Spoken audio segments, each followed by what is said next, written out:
and welcome to PCM Guns on this chilly autumn morning. Nights are drawing in, boys. Okay, this is something new from Sportsman Gun Centre.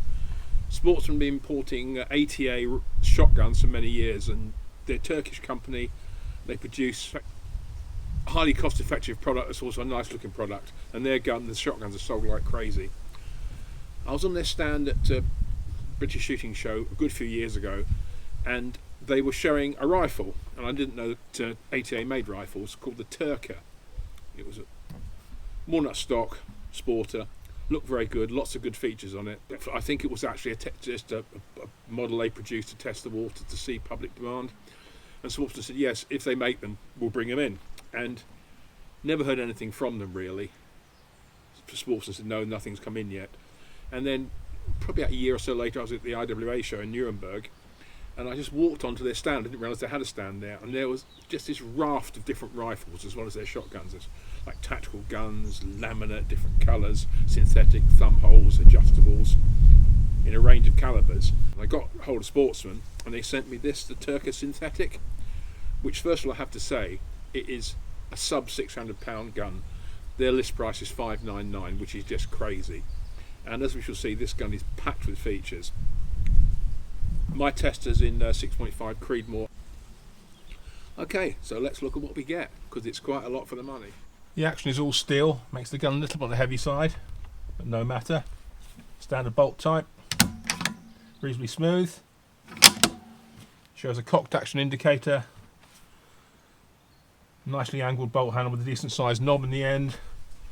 About 60-degree low lift, so no problem with scope mounting or operation. 3-position safety. That's full safe, bolt locked. Middle position, safe, bolt operation, and forward, red dot explode, fire. On that point, the trigger, which sits in a polymer type guard, which is reasonably well sized, is adjustable. It goes from 1.7 to 3.5 pounds. I've wound it down to the lowest, and the brake is not too bad. There's about under a quarter inch of take up. It's not really a two-stage trigger as such, and then you hit the weight, and there's a teeny bit of graunch, but it brakes very crisply and very nicely, so no real complaints about that. The bolt comes out usual way. There's a catch the other side, semi-fluted, with 3 locking lugs and a standard spring plunger ejector, and quite a large extractor, which is good. It goes back in easily. Bit of a fiddle.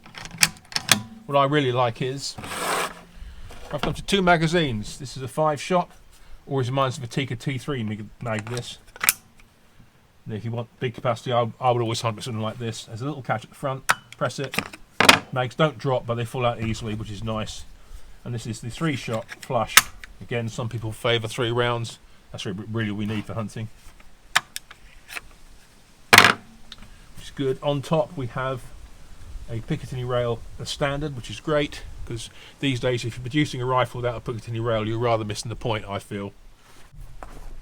Moving forward, the barrel offers a light free float, and the forend is surprisingly rigid for what you're getting. Barrel is 24-inch long. You also get your option of 22-inch models and some different calibers. This one is in 6.5 Creedmoor, which I feel will be the most popular. It's button rifled with a 1 1/8 twist, so pretty much exactly what you want. It's not threaded, but this was just sent to me. Sportsmen say all the rifles they will be selling will be threaded, which is great these days. And I suppose the barrel build I would call sort of light medium. It does seem a little bit, tiny bit thicker than a standard barrel, and it does put the weight up a bit. Okay, I've got quite a big scope on here, but it's probably about the weight of my MO3 without a scope on, and that's not a light rifle, but that's neither here nor there.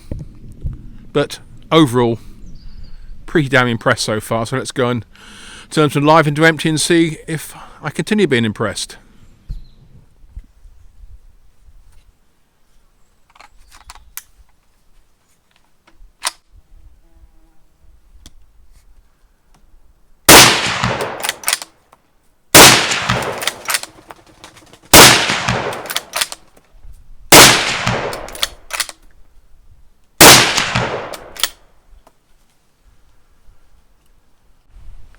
So that's the 88 Turqua. This is synthetic adjustable, and really there's nothing much not to like.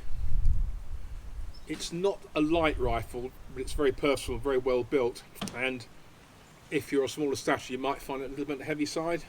I don't, but it's worth thinking about. Stock's great, nice and rigid. Recoil pad's good. Length of pull came out the box for me. Usually things are too short, just about fits me right. So I think if you were of the smaller stature, again, you might want to remove that single shim just in case. Love the adjustable cheek comb, always good again for scope height. Picatinny rail out the box, brilliant. 2 magazines, a 3 and a 5, nice touch. Good solid bolt action, nice controls. The adjustable trigger, I had it wound down to minimum, which they say is 1.7, and you could call it 2-stage. I don't see it as a 2-stage. You've got a little bit of take up on it, but I ran it by a couple of my friends who are quite critical on triggers, and they said they really liked it. Again, you've got to remember this all out the box. 24-inch barrel gets the best out of the Creedmoor. Some people might think it's too long, but I think if you're going to shoot that caliber, you might as well get the best out of it, as we shall see on the ballistics.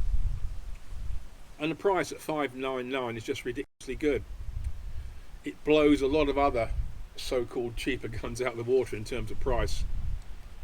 Performance is good, so it's a new gun.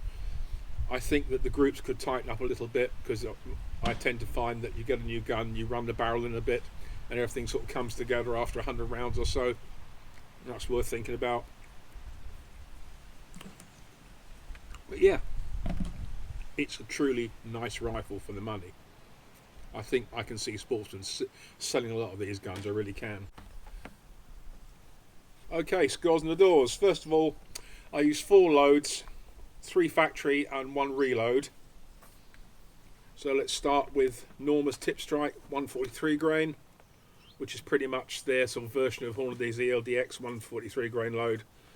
High was 2733, low was 2673, average was 2703, standard deviation 42.4, bit high. The factory quote is 2740, so not too bad, and I think it's the extra 2 inches of barrel that helps it get nearer what the factory say.